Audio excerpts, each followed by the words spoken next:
After my mother, Mattie Sue Pope, died, I was going through her boxes of photographs and found one I'd never seen. Two women standing in front of a house. On the back of the large photo was written in cursive my grandmother's name, Aisha Marie Franklin. I immediately knew the picture was of my grandmother before she left her home in Johns, Mississippi to marry my grandfather. When she married Oscar Hardy Pope, she was 15 and he was 23.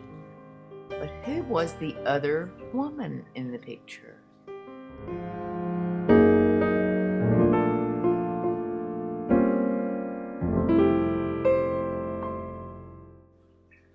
Oh my goodness, it was her mother, my great-grandmother, and I knew my grandmother's mother, Mattie Susie, was American Indian, but that part of our family heritage was seldom discussed.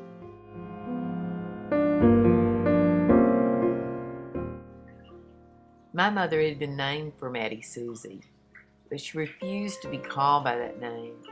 She insisted she be called Matt.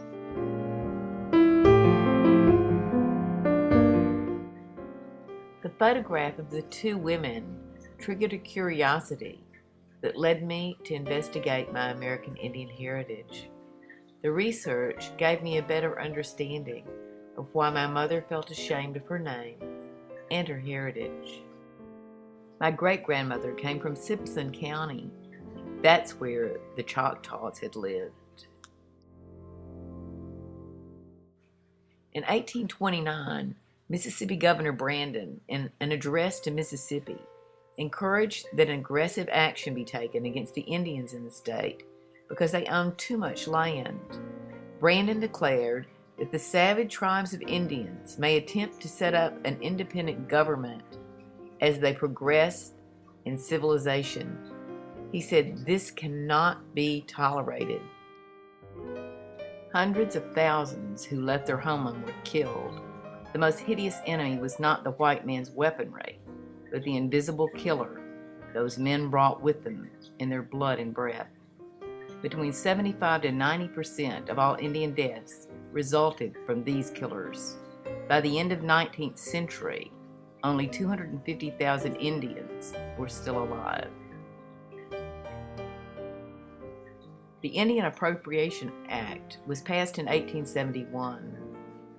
It stated that all tribes in the United States no longer have sovereignty. Railroads will run through Indian territory to move Indians westward. In 1934, the Indian Reorganization Act was enacted, and it stated that reservations were to be allotted to the American Indians in an attempt to modernize them. The American Indians experienced what sociologists call historical trauma from the ill treatment. The result was historical loss, whereby the Indian society began to dissociate themselves from language, culture, traditional spiritual ways. There was a loss of self-respect and loss of children's respect for elders and traditional ways. To restore that part of my family's melting pot heritage, I feel that I need to reassociate at least one tradition that was maintained in the family but not credited to our American Indian lineage. My desire is for those who come after me to affirm, respect, and hold dear that American Indian part of our heritage. An important tradition among the Choctaw, at least the Choctaw women, is the dress. There's a traditional dress, and it's very important for women to know how to make these dresses. The colorful dresses worn by Choctaw women are made by hand and probably adapted from a 19th century dress design. No pattern exists for the dresses. The dressmaker simply takes a series of measurements from the person and cuts out the shapes that will make up each part of a dress. Men's shirts are made in much the same way. My grandmother was an incredible seamstress, and it never occurred to me that her sewing might have something to do with the American Indian heritage. I thought it was because she had 8 children, and she had to sew for all of them. By the time she was 16, Mildred was born, and by the time she was 19, Ralph had come along.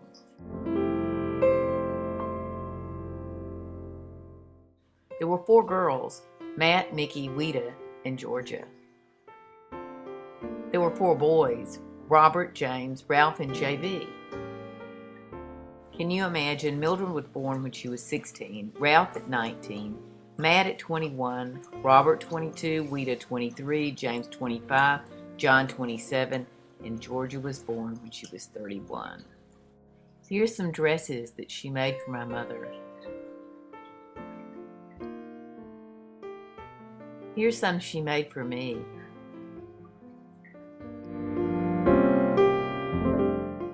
She helped with weddings. This was Georgia's. I was a flower girl and she made my dress.